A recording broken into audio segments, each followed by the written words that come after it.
thewellnesscouch.com, streaming wellness into your lives.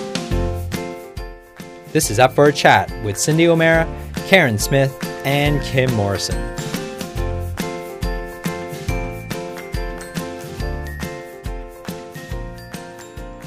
Here we are, up for a chat about the hottest topics that are important to you, inspiring you to awaken the change within. I'm Carren Smith. I'm Kim Morrison. And I'm Cyndi O'Meara. That would be Carren coughing. Yes, so just that our listeners know, I've got the flu. And I just want everybody's sympathy because it happened on my birthday.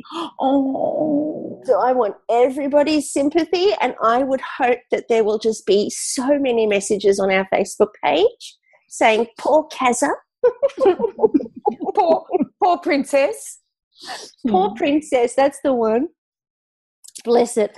And I think it's probably, it's perfect timing actually, because the topic that we've all decided we're going to talk about today is how do we manage to do the things we do? And clearly, over here, not well. Excuse me.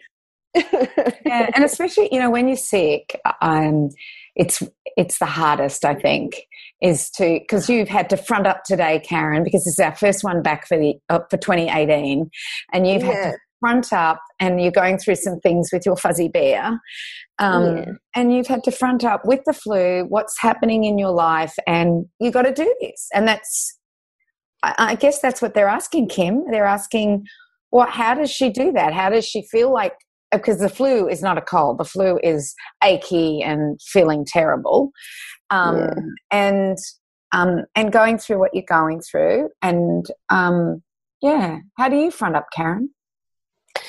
Yeah, well, the show must go on is what they say. I think, I often have thought about this because I look at people who are mums, and a very good friend of ours, Min, she's a mum of 2, brand new little baby, and a little boy 5. And I said to her the other day, I don't have children, and I don't know how you mums do it, because when I'm tired, I'm feral and I really can't do anything. I throw myself on the floor and I could cry my eyes out like a child, and I don't know how mums do it if they're not feeling 100%.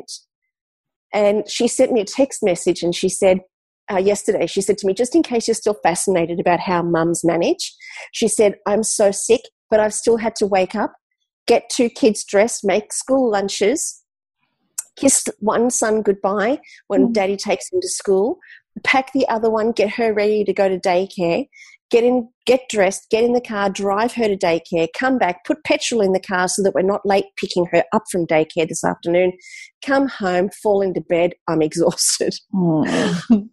Honestly, and I just marvel. And I know I say this often, I think mums are unbelievable human beings.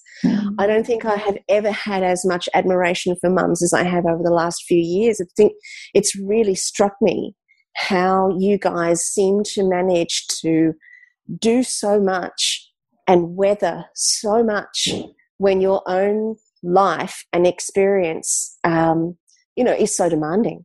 I take my hat off to you. So for me, how I manage, I think I'm the biggest wuss bag walking. I think I've got it easy compared to you guys. If I'm sick, because I sent her a message back and I said, oh, wow, I got up, fed the dogs, went back to bed. 2 hours later, got up, put a load of washing on, went back to bed. I think that in my life, I really can't complain about a thing. I think I've got it really, I don't know if it's lucky because I don't have children. I don't think one would say that that's lucky, but I think that because I've not got the kids, I have the luxury of being able to care for myself in a way that perhaps mums can't or don't get the chance to do because they're caring for others as much as they are. That's an interesting point, actually, though, because when you think about it, those of us that have been privileged to become mums, I always think of that meme, you know, have a baby, they said. It would be fun, they said. And then you find yourself in this absolute maelstrom of chaos. And it's not until you have that first baby that you realise how easy or simple or clear-cut life was before that first baby. So I agree with you. And it's the constant demand. It's the no letting up. It's the fact that some mums don't get any help. Single mums are even more extraordinary. But mums that don't have family around them, or other women that are in their network. And I think you're absolutely right, Carren. It is exhausting. It is absolutely demanding, and there is no let up. However, I think when you give birth to a child, something hormonal takes over, and that baby, that child it's everything, and you become a mother lioness, and nothing and no one will come between you and that child in many respects. So, unless, of course, we talk to mums with postpartum depression and things like that, of course, there's all that conversation going on out there at the moment. But for the most part, yes, it's exhausting, and yes, it's tiring, but I do think something else takes over primarily that has you defend, nourish, nurture. Yeah. Oh, it's amazing to me. And I think because I'm not a mum, I haven't experienced that, I only know how I feel about my dogs, and that I would rip shit and bust if anybody was even to sneeze at them the wrong way. But I think, as far as a child is concerned, I can imagine it would be exponentially more than anything that I could possibly imagine. And like I say, I keep taking my hat off to you guys. I really, really admire you beyond what words could ever imagine. I think you guys are amazing. Having said that, the question that we had from one of our listeners was, how do you girls do it? I don't think it's just the fact that we're mums, Cyndi and I, or that you, Carren, have multiple fingers in many pies and all that you do. I think the real question comes back to, how do we do what we do, I guess, from a business perspective, as well as being mums, as well as getting up regardless, as well as looking after fur babies, as well as partners and everything else that goes on in between. And I just think, Cyndi, from your perspective of being a mum first up, what's your thoughts on being a mum and how that relates to what Carren said, and then perhaps go into, how do you do what you do? Before I answer that question, I want to go back to Carren, because, Carren just said, I've got the luxury of, going to bed. I've got the luxury of, having that time out. On Saturday, she's doing a day of training, and I don't think you have that luxury, Carren. I think you actually don't have that, because you commit to people, and your commitment to people. I've never seen you not show up, and I've never seen Kim not show up. So I don't know. I think you don't have that luxury. You run a business. You have to show up for that business every single day of your life, basically, because I know you work Saturdays and Sundays as well, because this is what you do. Yeah. So it doesn't matter. Like, children put another thing in the mix, but so do your dogs, and I was talking to your beautiful partner. Mm-hmm. I was talking to him on the beach, and he said, we can't go away because of the dogs. We can't just go off in the drop of a hat because of the dogs. We can. And I'm sorry, but he was really saying that the dogs, because of your love, and obviously his love for the dogs, is that they are a responsibility just as much, just as a farm is, just as animals, humans, everybody has responsibilities. But I think the key is how do you show up? And Kim, you asking me that, for me, showing up is because I think I love it. I loved being a mum. I love doing what I do. I love nutrition. So I was doing some filming today, and it was all about the Functional Nutrition Academy. And I was talking about how as our ancestors ate, and I was talking about all the cultures and how it relates to the diets of today, from the vegetarian diet to the paleo diet, and I was going on that, and then it just came out. Sometimes when you're filming and you're putting a video series together, things just pop out, and it popped out, and I realized what it was is that what I said after I explained everything. I said, I have been doing this for 37 years. That's when my first love of food and nutrition started at my first year of university as a 19-year-old. I can hardly wait to listen to the latest podcast on nutrition, read the latest book, whatever is out there about nutrition. It excites me. I will do it anywhere. I will do it on holidays. I think that that's the number one key to getting up and showing up, is that you love it.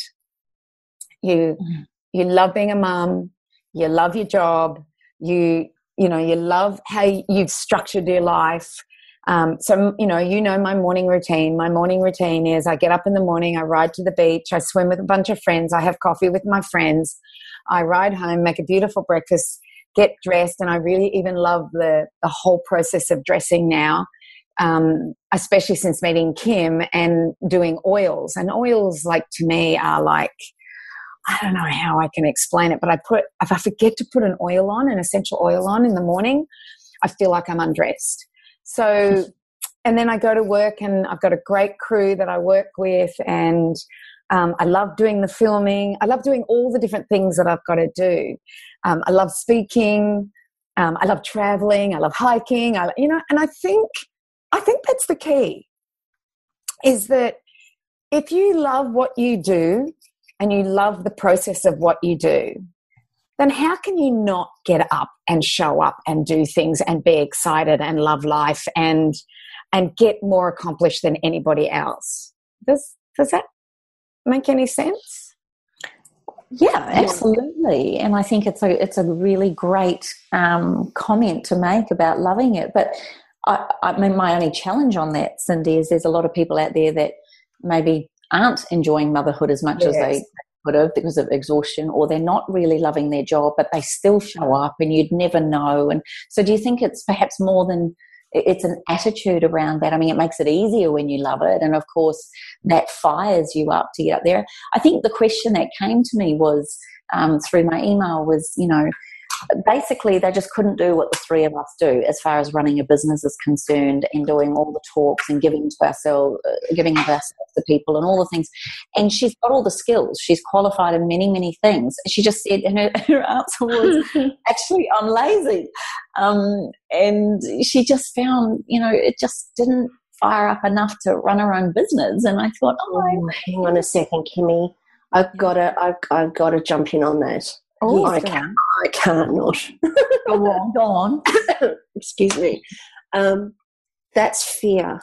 That's not lazy. Because if somebody has the interest and they have the desire, but they're not taking action, oftentimes they can think that they're lazy simply because they can't get themselves off the couch, or they can't get themselves to do the talking or to do all of those things. But when you think about, what we take for granted that we've been doing for 37 years, or in my case, 15 years, and Kimmy probably 20 years, when what we take for granted as standard business practices today, when we think back to when we first started, I remember when I first stood on stage, I vomited on everybody.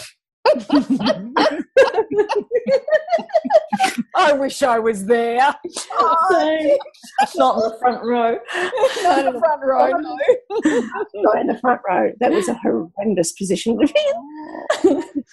I remember the fear, and I remember Matt couldn't talk to me for at least 7 days before I went on stage because I was feral. I was so touchy and so nervous that anything that anybody said to me, I could easily construe it as a reason why I shouldn't do it, why I shouldn't speak, And it was terrifying. And to actually go out on your own and rely on your own ability to generate money takes a lot of courage to take that first step. once you've taken the first step, then you actually get to see how easy it is. But most people skirt around the outside. They skirt around they sit in the grandstands making comment on the game. And when they get into the game, they see it's actually very easy to play. But being willing to jump the fence and go from the grandstand to the game takes courage. That when you've been doing it for a long time, sometimes, I know certainly for myself, I've sometimes got to pull myself back to remember those days when I'm coaching or, working with somebody who's just starting out, because I know it's terrifying. But I think we can't confuse laziness or procrastination with fear, because that's what's sitting underneath it all. It's the I'm not good enough. It's the it won't work for me. What if it doesn't work for me? What if I look like a peanut? What if I risk my family? What if what if my husband doesn't support me? All of this sort of self-talk is the very thing that stops us from leaping to the next level of life that is actually calling us forward. And I think when we can pay attention to the call rather than all the negative self-talk, then there's nothing but enthusiasm and passion and desire and vision. But then on the other hand, we listen to the negative self-talk, and that has much more weight to it. So that lands up holding us down. So whoever it was that was messaging you, Kimmy, I think that person just needs to get a coach. They need to get a coach to get on their side, to support them, to take that first step. Because if you knew how to do it yourself, you would already be doing it. When the fact that you're not already doing it simply means you don't know how to do it, and you're not supposed to. When you first start out in business, you are not supposed to have the answers. In fact, 15 years in, I still don't have the answers. That's so true. We're not supposed to know. That's the very nature of life. But certainly, it's the nature of being in business. I think being in business is a very accelerated ride of life, because all of your shit comes to the surface real fast. And all of your games that you play with yourself, all of the sabotage, all of that sort of stuff, it comes to the surface very quickly. And if, again, as I say, if we knew how to overcome those things, we'd already be well past them. But challenge is not present for us so that we will keep doing things the way that we've always done them and keep using the tools that we know. Otherwise, challenge doesn't serve the purpose it was meant to. The purpose of challenge is to have us expand, learn something new, discover a greater depth amongst ourselves. And if we're not doing that, then the challenge isn't serving its purpose, and all we're doing is circling, spinning our wheels, stuck in a rut, calling ourselves lazy and procrastinating.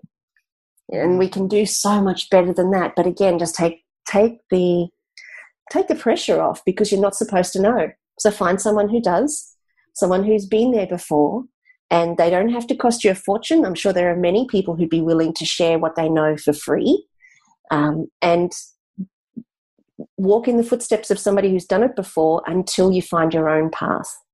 And that's the most, from a business point of view, it's the most leveraged way to do it. But also, too, it's the most progressive way to do it, because you'll get confidence quickly. And the quicker you get your confidence, the quicker you start to trust yourself, the quicker you start to trust yourself, the quicker you start to expand, develop, innovate, grow, and try new things. And that's what life's calling us forward to do. There you go. That's my 10 cents worth. You're so good. It was probably 30 cents. I think it's more than 30 cents worth. I think that was it was brilliant, because you're right. Tennis players have coaches. Athletes have coaches. I have a business coach. Kim has a business coach. Carren, you are a business coach. So I have a mentor. I definitely have a mentor. Yeah. We've all got those, because I think about where I was before I met my business coach. It was Howard, me, one other person, and we were in the house. And that was only in 2009, so not even 9 years ago. And I was scared. and I had fear about going past where I was. I used to say, "Oh, I'm comfortable here. I don't need to keep going. No, I'm quite happy here. No, I'm just, I was, I thought that was where I had done the best job that I could do. I had a book, 2 books, and a speaking career, and that was all. And I remember I avoided my business coach, for 3 months. I was paying him really good money to avoid him. I'll never forget this. And oh my goodness, that's hilarious. It was because he was challenging me. He was absolutely challenging me. And after 3 months, I admitted to him, I've been avoiding you. I had weekly meetings with him, but I just had this avoidance about, I don't know what I was doing. And the minute I stepped up and realized that whatever happens, I've just got to let it go, let the universe, create whatever it is that's meant to be created, even though we were creating it. Some worked, some didn't work. So I think it hit the nail on the head. It is fear, and it is about getting somebody to help you and coach you through it. And, I remember back then he was 30% of what I was making in a 12-month period. That's what he cost me. And and I thought, I'm not paying. There's no way I can't afford that. And then I thought, okay, it's a university degree. I'm going to learn about business. That's what I put it down to. It's Howard and I going to university 1 hour every week, and then doing our homework, and then it would happen. And now I look at where we are, and getting things done is I have people doing things for me now. So now it's like you have someone doing your social media, you have someone doing your digital marketing, you have somebody doing distribution, marketing, and whatever else is out there that you do. And I'll never forget Founder, and I really enjoy following Founder. He's on Instagram, and he says, it's not that I don't like people that are smarter and better than me. I employ them, or I hire them. Oh, absolutely. Yeah. And I just went, that's true. I have no idea. What my team does blows me away, absolutely blows me away. And they're all better at what they do than I would ever be at it. And I guess and I'm better at what I do than any of my team. So we all have our little piece to play in the whole company.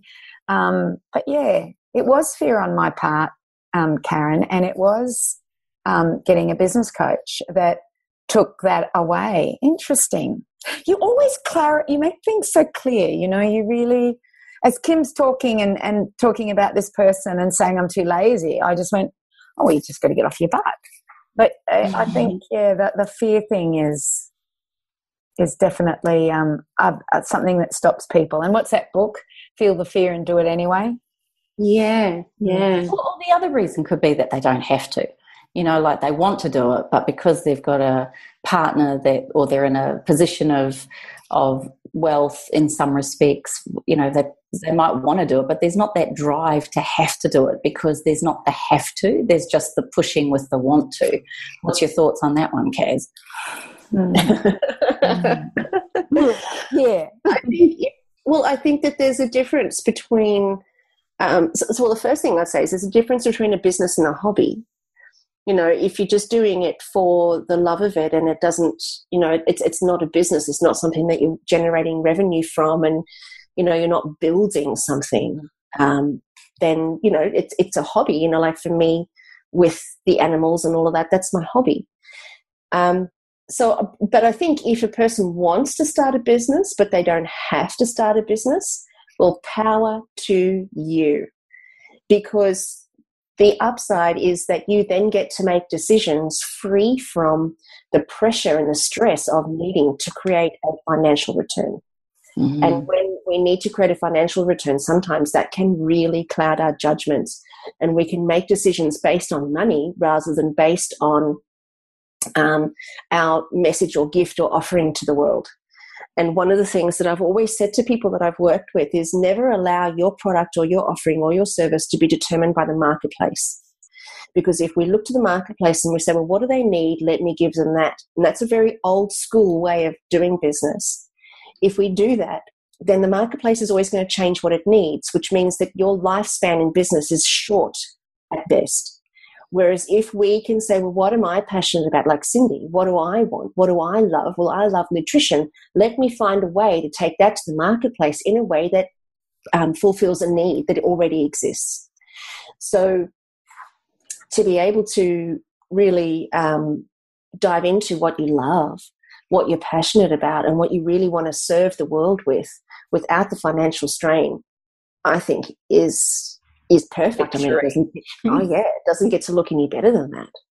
Seriously, I want to be you when I grow up, whoever that is. Yeah. But, you do get to a point in your business where, I also do believe that the marketplace rewards longevity.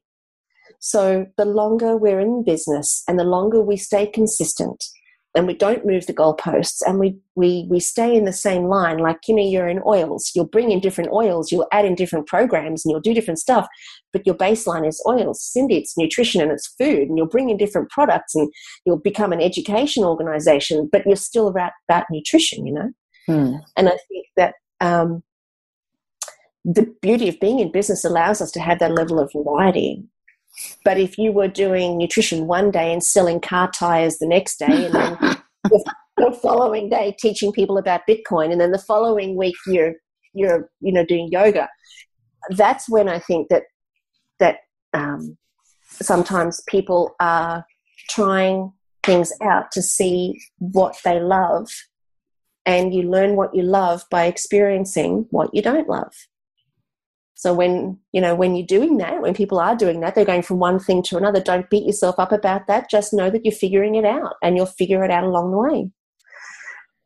That's a really good point, actually, because a lot of people think that the minute they start doing something that they're passionate about, it should all fall into place, or there's something wrong with them, or perhaps they're not good enough, or they've missed this. And I love what our business coach calls it, which is dumb tax. So to not set yourself up, to not think of your exit strategy, to not understand patency, to not understand your ABN, to not understand what it means to actually be in business.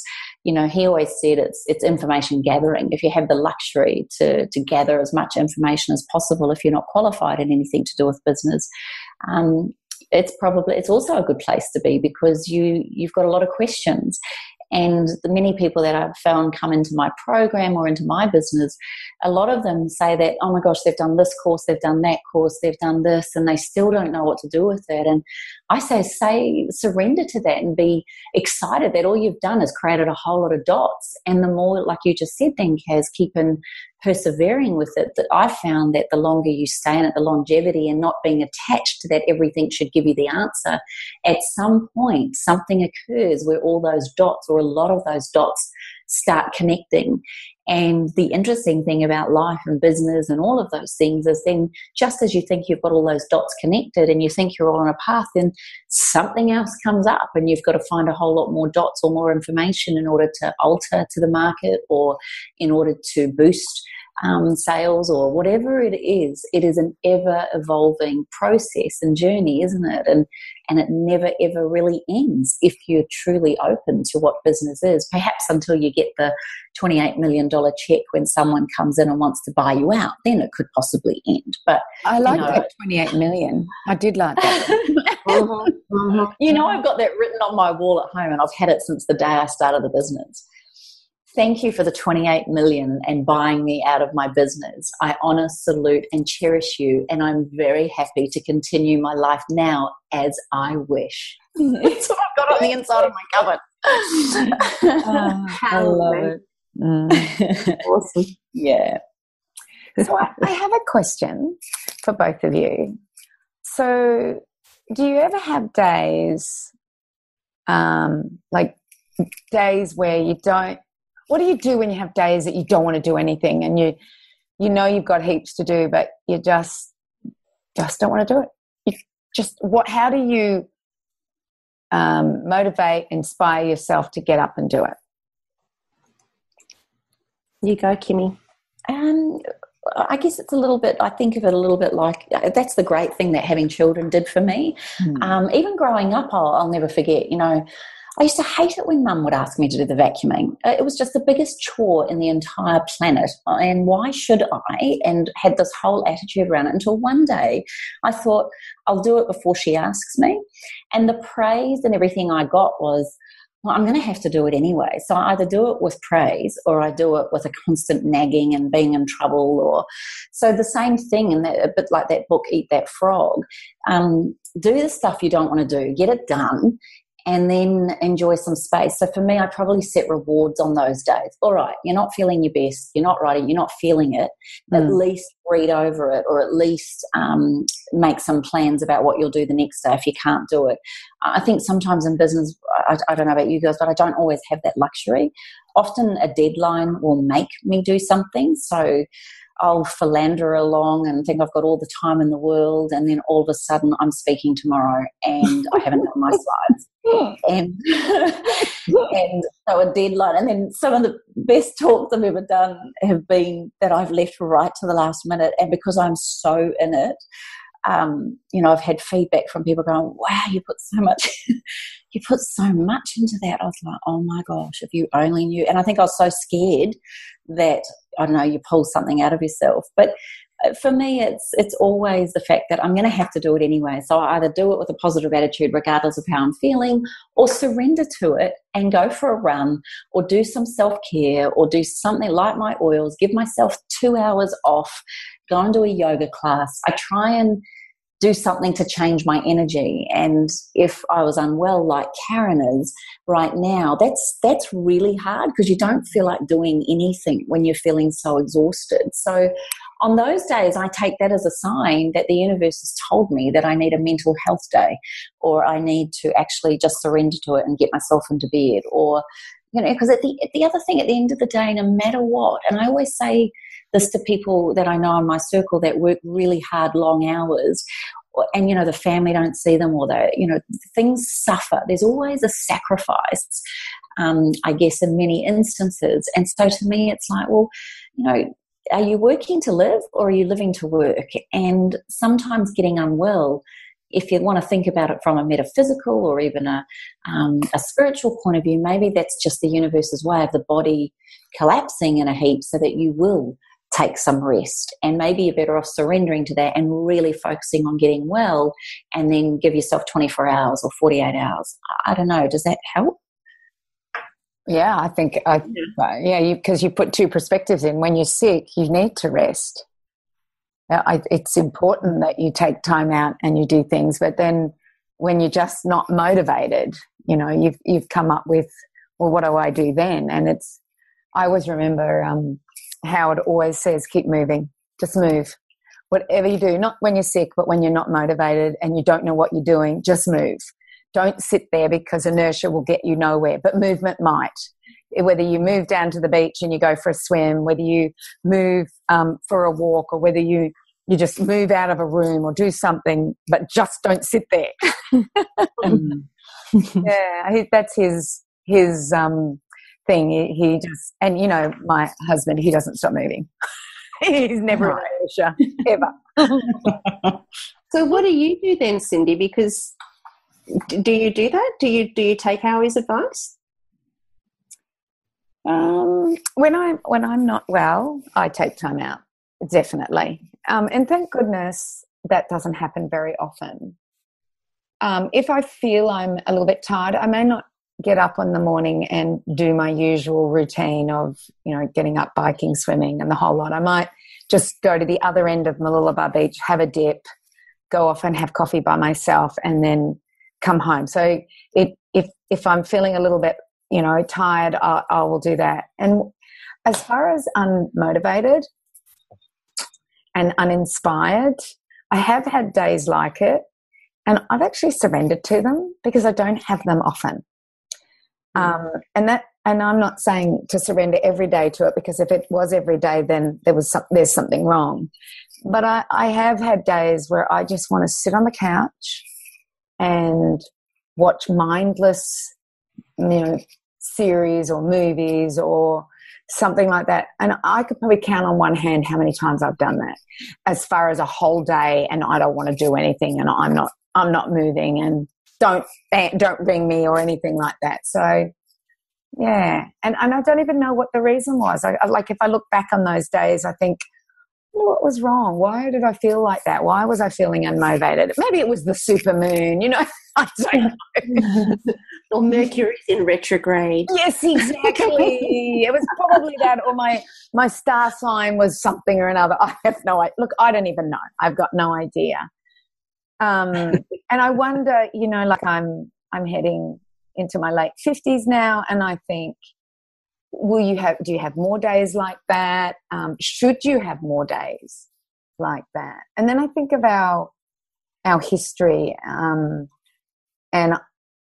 I think about what evolutionary wise we would do on days like that, and we would probably be earthing ourselves. We'd probably be in nature, and we actually know that what's more important than nutrition is electron transfer now. We're beginning to learn this.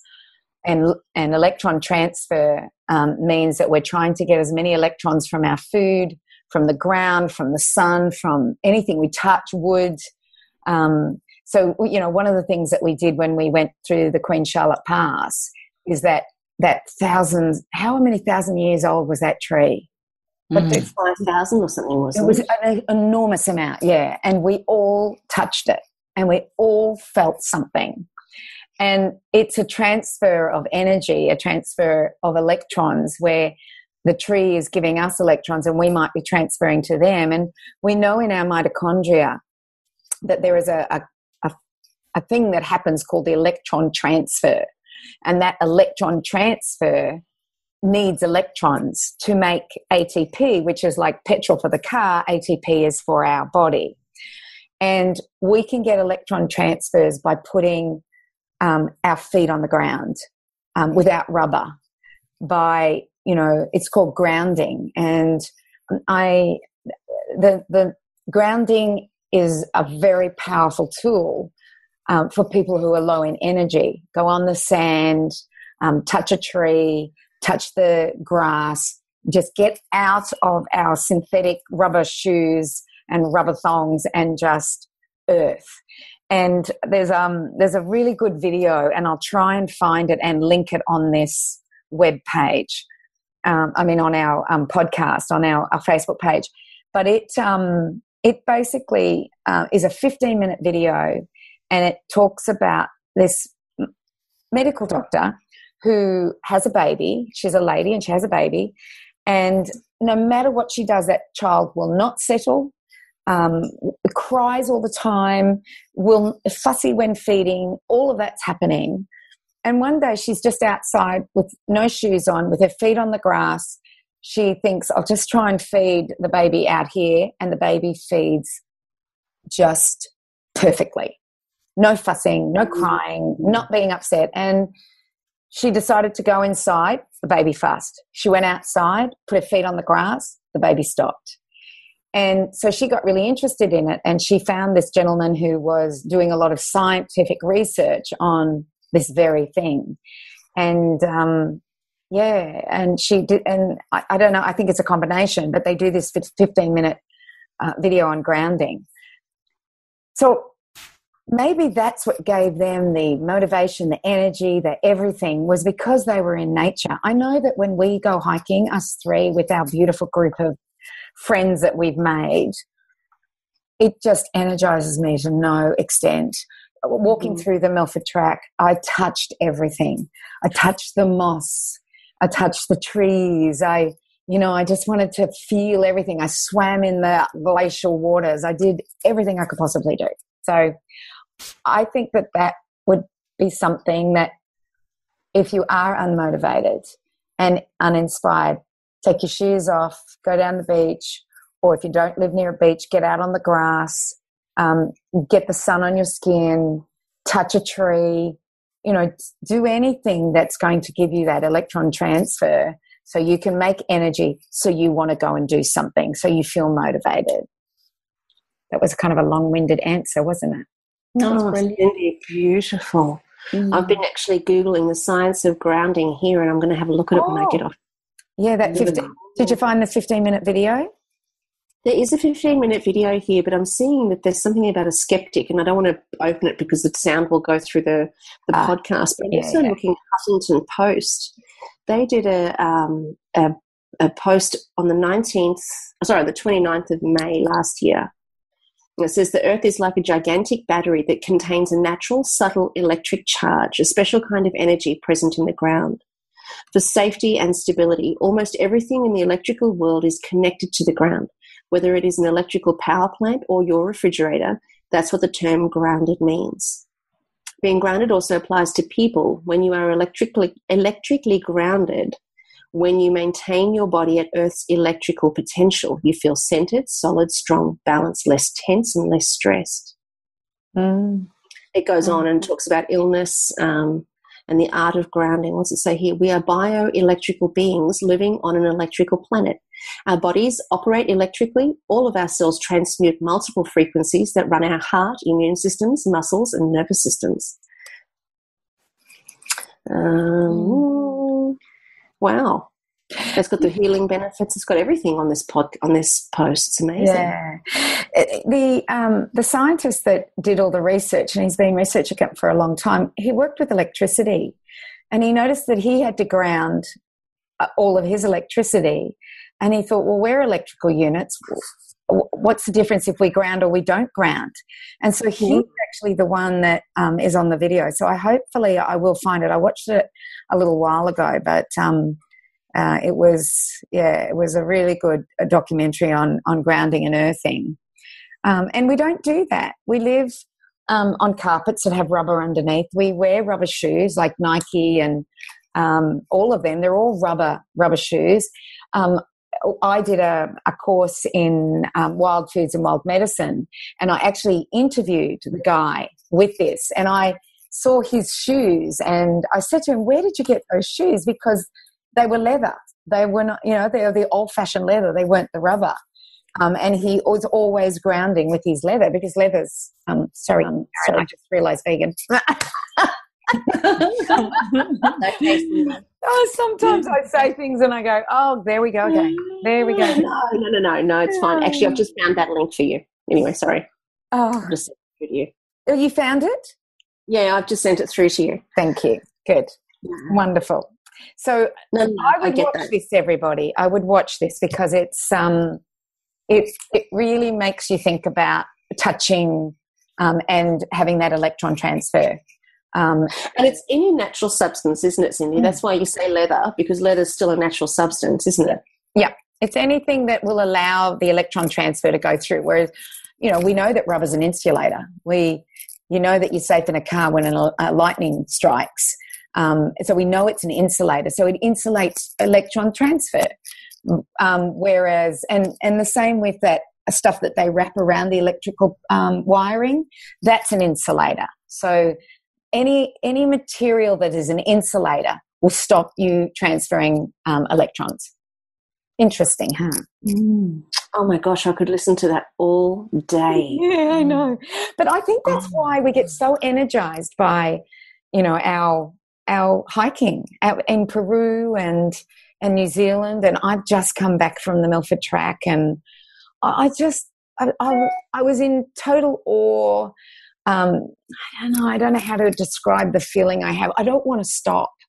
It gets to the end and I go, no, I want to keep walking. Where can I go now? What can I walk now? And the whole time I was in New Zealand, I was looking at 10 more tracks we could do. And we're going to do it. We're going to do another one with for a chat where we are going to go and hike some tracks, aren't we? Yes. Absolutely. It's a playground. That's what it is. Carren, what do you do when you're demotivated, unmotivated? Do you throw tantrums? Like, just tell us something really. Yeah. Okay, well, ready? I watch the Kardashians. I was not expecting that. Oh no, I wasn't either. The Kardashians, Prince. Oh yeah. Oh, totally. It's like, it's so mind-numbing. It's so good. It's the most ridiculous TV ever. But oh my goodness, sometimes it is just like what the doctor ordered when I just need to not think and have a complete mind-numbing moment. And some, I find some days, because I'm doing a lot of writing at the moment, and sometimes I wake up in the morning and I think, wow, I am thick as two short planks right now. Like I've got nothing. There is absolutely nothing coming out. And so, strangely enough, I'll turn on the Kardashians. And because it is so mind-numbing, it's almost like it gives my brain a rest, and then I can start again. I know that just sounds so bizarre. It's like it just kind of gives me a mental break. Yeah. But also, I can hear you wanting to wet yourself, Kim. I want to watch it. I want to watch it with you. Me too. I've never watched it. You haven't? Oh, no. Gosh. Seriously, girls, you're missing out on some serious fashion tips here. And like, so how to do your makeup, it's like so cool. If you're going to talk that there, you need to add in a like totally, totally. Oh, like totally, like yeah, totally, like totally. Yeah. Oh my gosh, it makes me want to throw up. I know. I think Tanya watches. She watches some mind-bending thing like the Kardashians. I can't watch it. I'm sorry but then I might watch something that you'll think, oh my goodness, I couldn't watch that. It's got to be something that you don't have to think about. Like you're not allowed to have to think. You can't actually. It can't be something like Game of Thrones or something where you've actually got to follow a story. Yeah, I think she watches the Real Housewives of Orange County or something like that. Oh, and I'll see her watching and I go, what are you watching? But you do get sucked into it, I've got to admit, and you start listening to them and you just got to know what their next thing comes out of their mouth is. Oh, because the drama. Oh, yeah. Oh, the drama's hilarious. But I totally am with you, Cyndi, in that walking through nature. And, when I've literally only just started swimming in the ocean. I haven't been this week because I've been sick, but I've literally just started swimming in the ocean, and I can see why you do it. It's the most closest thing to heaven I've ever experienced. And I can totally get why immersing yourself in nature is such a refreshing, recharging, blissful thing to do. Absolutely astounding. I had no idea it was that spectacular, and I just kick myself that I didn't start earlier. Yeah, it is. It's energizing, isn't it? Like this morning, I didn't wake until late, and we meet at 6:30, and I didn't wake until I think it was just before 6:30. So I knew I was going to miss my swim. So I knew it was raining, so I got in the car and I drove down to where they finish, and I jumped in, pretending I'd swum the whole way. You're hilarious. So I jumped in and pretended I'd swum the whole way, and then Henry says to me, who's one of our beautiful swimmers, he says, "Oh my gosh, Cyndi, I didn't see you at the beginning." And I just went, "That's because I just jumped in, Henry." But it was also Henry's birthday. And so then I went for coffee, even though I only just got a dip. It's still there's something that gives you those ions and that transfer of electrons that energized me enough. Went to coffee, and then I've been filming all day, and I guess it's horses for courses. It's what works for the person, and I guess what we're trying to do here is give some ideas of how we do it. And I find it interesting that the princess loves Kardashian.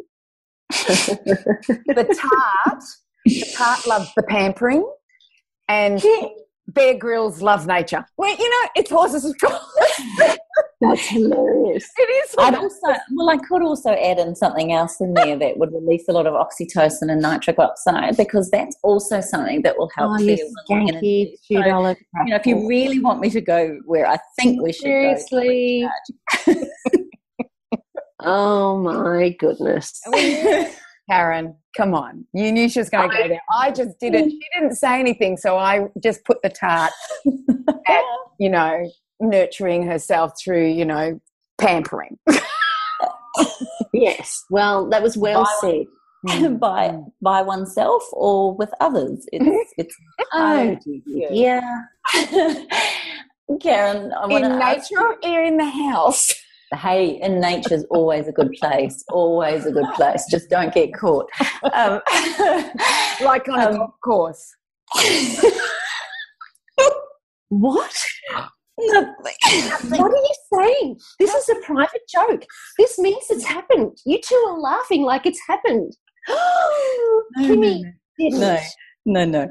So I wanted to ask you. You wouldn't think it was me, would you, Carren? Cyndi was Carren. you. No, it wasn't me. Yes. Like you can't. No, seriously. You would not think it's me. You went straight to the person who would Be the one who would do that. Stop it, you do. But Cyndi, was it you? No, it wasn't me. It was you. Like, didn't you hear the story while we were in Queenstown? No, she As didn't. we pointed over to the golf course and she said, what happened? On the golf course Nothing. in Queenstown? Nothing. Right. I looked for balls. I looked for golf balls. Oh, of course you did. Oh, dear. Listen, do whatever it takes to keep yourself motivated is what I say. I think that would be my greatest piece of advice. Carren, I want to ask you, is it No, I've possible? got nothing to say on that. No, I'm dead serious because for many people, not knowing what you want to do, let alone how to stick to it, is also a big thing, which can also cause people to feel really worthless, useless, not good enough. And the other thing that'll occur for people wanting to start a business is that they think, what's the point when there's so many people out there doing it already? What's both your answers to that? If somebody, like for instance, came through the nutritional program, through your programs, Carren, and then they went, there's no point me being another health coach or another speaker when there's so many out there. What would be your answer to those people? Well, it's pretty easy. It's pretty straightforward. If you can think of everybody as like a flavour of ice cream, vegan, coconut, and if you can think of everybody as a flavour of ice cream, then there'll be lots of different, we're all ice cream, but we all have different flavours. So I am, like praline and, Kimmy might be caramel swirl and Cyndi might be strawberry shortcake. But everybody's going to be... I like mine. You like your caramel swirl? Nice. Love salted caramel swirl, yes.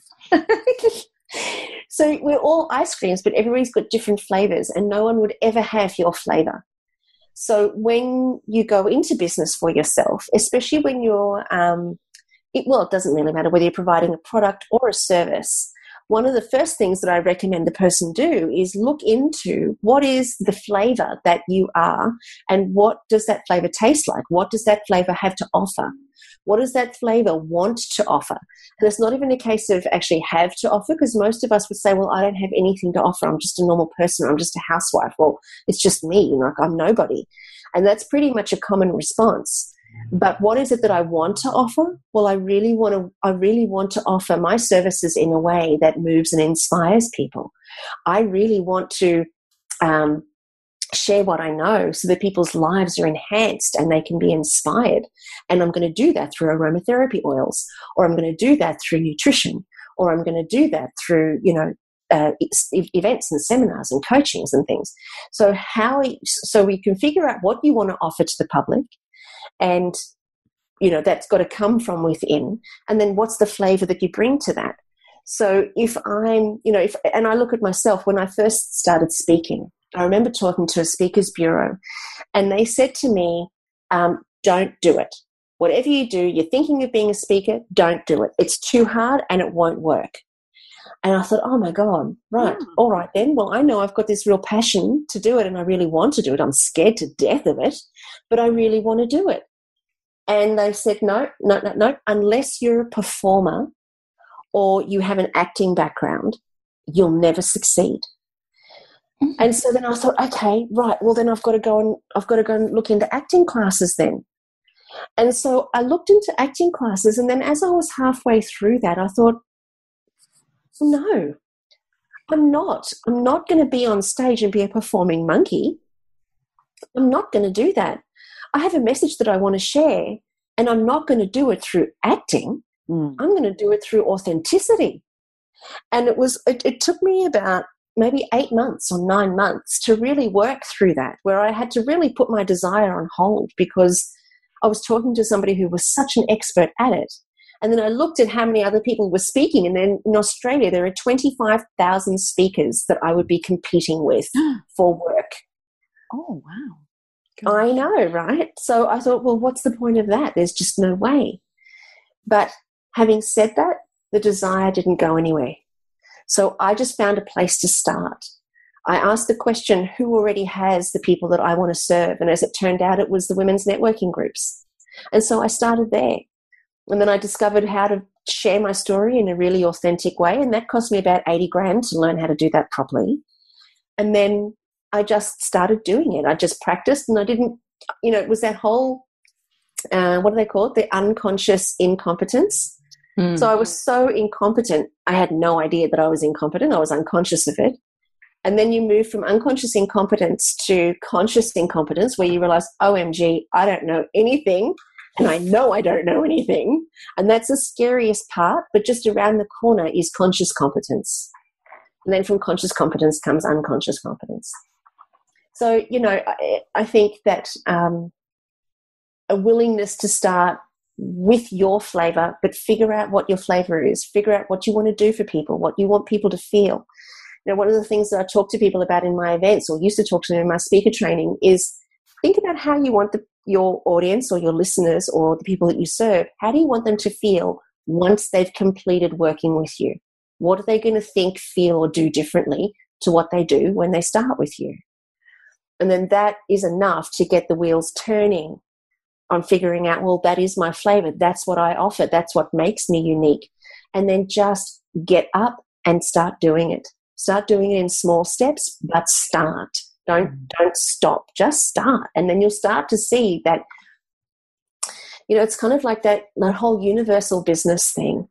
You don't have to try hard. You don't have to bust your hump. You really don't.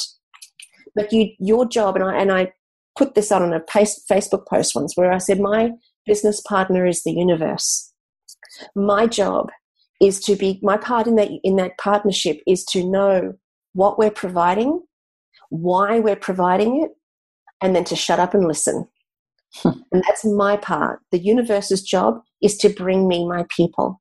It's to bring me my opportunities. But I must be open, and I must be in alignment, and I must be willing. The minute I shut any of it down with negative self-talk, or I'm not good enough, the universe stops partnering me. It says, right, we'll still be here, but we'll just wait for you to get over this. And I can honestly say I had a bit of a meltdown in June last year where I just put all my tools down. I didn't do anything. And I've just been really shutting up and waiting. And in that process, more opportunities have found me than have ever found me. I'm making more money now than what I've ever made. And I'm doing it with absolute ease. There is no effort. I can tell you hand on heart, there is no effort whatsoever. Because my effort goes into staying in alignment rather than pushing and striving and ambition and trying to make it work. Now it just works. And I think that, that takes time, but our job is to really get clear on what it is that we want to take to the marketplace, what it is that we want to offer, and then get excited about that, and then let the universe start to bring you your people and your opportunities. And it will. That's how it works, because the universe planted that desire in you in the first place. It didn't come from nowhere. It came from somewhere. We just have to jump into bed with that. We just have to be intimate with that. We just have to accept and trust and build a really intimate relationship with that. That it has come from somewhere. It's in you, but not of you. So it's in you. You decided you wanted to do it. It's in you. It's there. But it didn't come from you. It's come from a much grander place, because the world needs you. The world is out of balance without you. So every day that we don't step into our heart's deepest desire is another day that the world stays out of balance. And we can do better than that, because the only one who suffers, well, you suffer because, you suffer because you don't feel fulfilled, but the world suffers because we're not getting your contribution to our balance. So good. Perfectly said. Absolutely. So pick your flavour. You know, I don't know if you want to be strawberry shortcake, Cyndi, but I just thought that sounded cute. I'll take it. I'll take strawberry shortcake.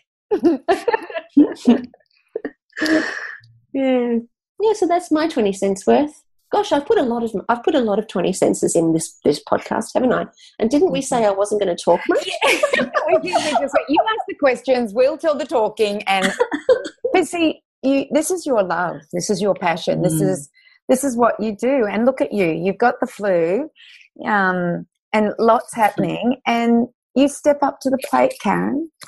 And I've seen Kim do it too. I've seen Kim just completely not doing well in many terms, and she just gets up and does what she needs to do. Do you know the other thing that I learned, like last year, for instance, doing that talk at your place, and if you remember at your conference, and if you remember, my back had gone into spasm. Yeah. And I remember thinking, well, I have to do this. And I think being honest about where you're at too can also support you, because you then said to the audience that my back wasn't great. Then beautiful Ruthie came up and the whole room did some sort of healing with me, and then I was fine. And I think sometimes it's okay to say you're not in a great space and to ask for support. Do you think that's fair, girls, too? Like, I think it's okay, isn't it? Yeah. Yeah. Absolutely. Absolutely. Well, like Carren said, authenticity. You were authentic, Kim. Yes. And that's what it is. It's being maybe authentic. it's too not thinking we have to be something we're not, or trying to be something that someone else is. And, you know, when it comes to a couple of things that I've taken from different coaches that I've had is when you're not sure what it is that you want to do, or if you've been given an opportunity to do something, then write down all the things on the upside of doing that opportunity, and make sure you write all the things on the downside of that opportunity or dream or desire. And then the last question is, can I live with the downside? So I really like that one. And I also really love, you know, when that surrendering that the universe can take over, that not even take over, that the universe has already got your back. I love what Carren said there. And I think it's really important to believe in yourself and to trust that when things don't go the way you wanted, in hindsight, you'll look back on that and realize it was the best thing that could have happened, or that there was an incredible learning or an opportunity from that. And there's nothing wrong with having bad things happen. It just sucks when you're in the middle of it. So, you know, I think we're a little bit hard on ourselves. And I've always said to people, particularly that listen to this podcast, they are already in the out. I would suggest all of us that listen to this podcast and are a part of it, we're in a bubble, and we all think that everyone thinks the way we think, and therefore we think there's not enough, or there's too much information, or too many people doing same things. Well, you only have to walk into a Westfield shopping centre to know that 90% of people in there, probably even all the people in the food hall, have got no concept or idea that there's even another way of being, let alone there's a better way of being. So it just reminds me sometimes when I go out into the real world and away from you girls, when I'm not with my crew or my people, when I step out into that other world, it's actually mind-boggling. And you've got to remember that there's going to be thousands, if not millions, of people over the next decade. They're going to require the help of you, who are standing there going, I don't know if I should do this, or I'm not sure if I should be a coach or go into business, or whether I should be another person who talks about functional nutrition. Oh, I don't know. There's enough of them out there already. Look at how many. Oh my goodness. I think we're all going to be safe in this work, in this field, sadly, for many years to come. So I would just like to add that if you've got a passion, then let it fuel your purpose. Leave the world with a beautiful signature that whatever it is that you do out there, it might be 10 people in your company or your business that you have clients with, or you could be someone like Cyndi and Carren who have basically tens, if not hundreds of thousands of people, and just trust that you guys are on the right path, however that looks. I love Carren's words. It's imperfectly perfect.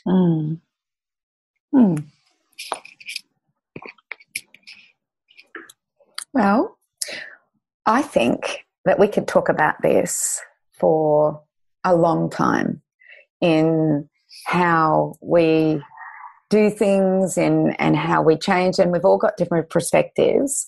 And I'm hoping that this has helped people who are listening, and whether they're a tart, a princess, or a Bear Grylls, as to how to cope with this. What do you think, Miss Carren? Have we lost her? Have we lost her? All right. Well, we've obviously lost her. So let's. No. Sorry. I was on mute. I was telling this great story, and I didn't realise. I put myself on mute because I was coughing, and I'm so sorry. Tell the story and finish up, Miss Carren. Well, no, I mean, I'm with you 100%, Cyndi. I think everybody's going to do it the way that they do it. And like you say, whether you're a tart, you're a princess, or you're a Bear Grylls and totally love mud baths, I think that... Oh, dear. Oh, we have these little jokes that go on. Okay, go on. Oh, dear. I think everybody will find their own way, and I think that the out of today's podcast, if there's a message that I can leave for everybody, is to just trust yourself. Be willing to listen and be willing to believe that what you feel in the deepest heart is that it's come from somewhere. So rather than trusting somebody else's opinion or even your own opinion, which is flawed by, I'm not good enough and all that sort of stuff, rather let yourself go and let your imagination run wild with you when you think about what could be possible, and spend more time, more energy thinking about what's possible, even if you don't do anything yet. Spend all of your time and your energy into thinking about what's possible based on your heart's deepest desire, and leave the rest to the universe, because it will make it happen in its own good time and in your good time. Trust that you're always being looked after, and you're never going to lose anything, and nothing's going to be taken away from you, and you're never going to be forced. But you will be led and you will be guided. So if you can just learn to trust your inner voice, trust your heart's deepest desire, and that's the desire that comes with a little bit of, oh my God, can I do this?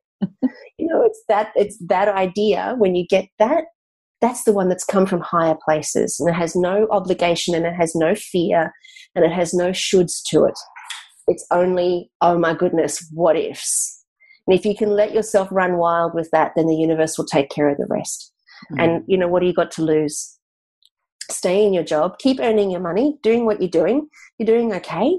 And when the time is right, you'll know. There'll be no question about it. And my dad gave me that great advice when I was young. He always said, until you know what to do, sit on the fence. Don't do anything, because the time will come when you'll know exactly what to do. And until that time, don't do anything, because it's premature. And pretty soon you'll get a very sore crutch and a very sore freckle, and you will make a move. It's just how life works.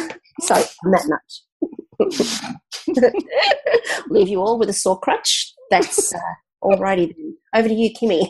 No, just kidding. Mine's sore for a much different reason. Back to the golf course, hey? Oh, funny you. You need to come on one of our trips, team, if you're listening to this. You need to come, and that's where all these little things come out, you see. Will we get the details out soon, maybe for our next year's trip?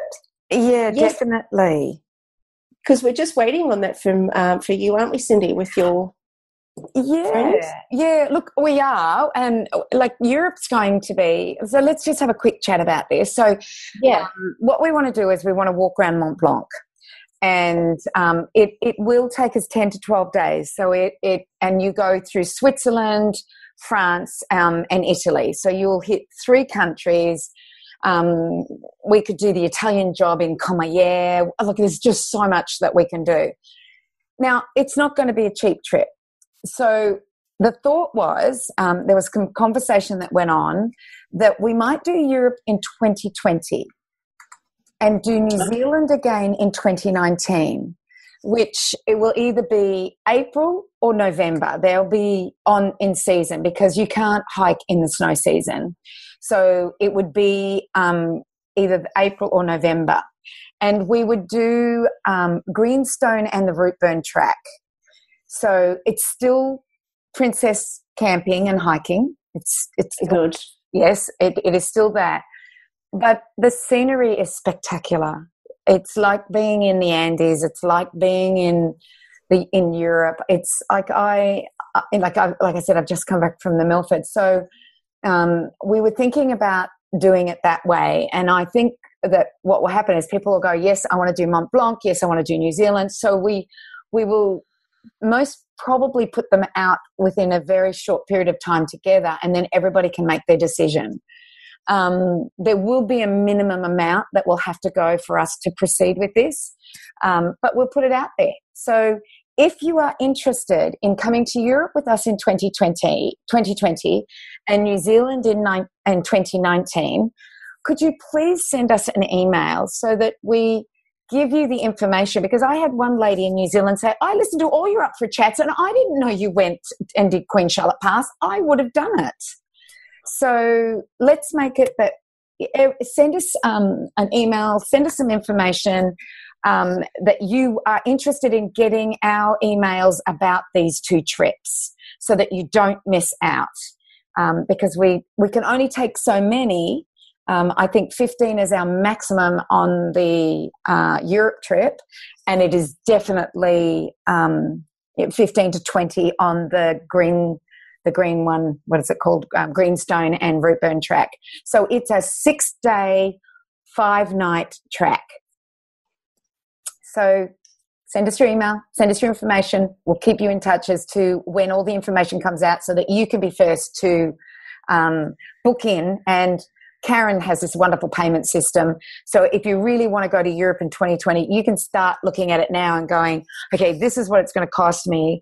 Then I need this much every month.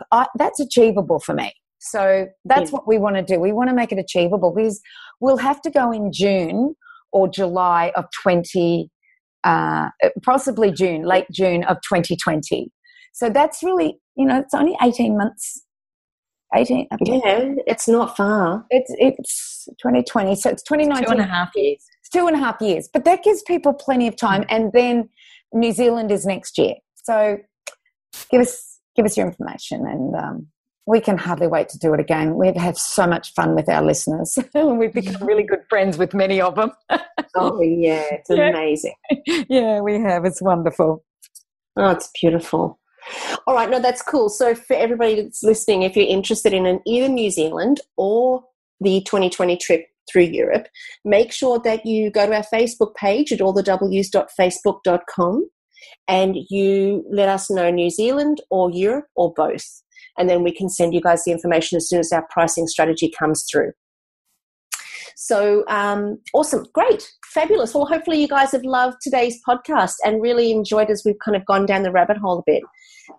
If you've got your comments, again, go to allthews.facebook.com/up for a chat, or you can also go to allthews.thewellnessguys or the wellness couch, allthews.thewellnesscouch.com/up for a chat. It's a new year and I swear I will get this right. We've only been doing it 4 years, 5 years maybe. I think we're going into our 5th year. Oh, terrible me. Terrible me. I love it. So join us here next week on Up for a Chat and become part of the ripple effect that's changing the world. And we are going to see you on the hike. Bye for now, everybody. This has been a production of TheWellnessCouch.com. Check us out on Facebook and join in the conversation on Facebook.com/TheWellnessCouch. Subscribe to each show on iTunes and check us out on Twitter. The Wellness Couch, streaming wellness into your lives. Whilst the Wellness Couch presenter endeavor to provide accurate and helpful information to their listeners, these podcasts cannot take into account individual circumstances and are not intended to be a substitute for health and medical advice from a qualified health professional. You should always seek the advice of a qualified health professional before acting on any of the information provided by any of the Wellness Couch podcasts.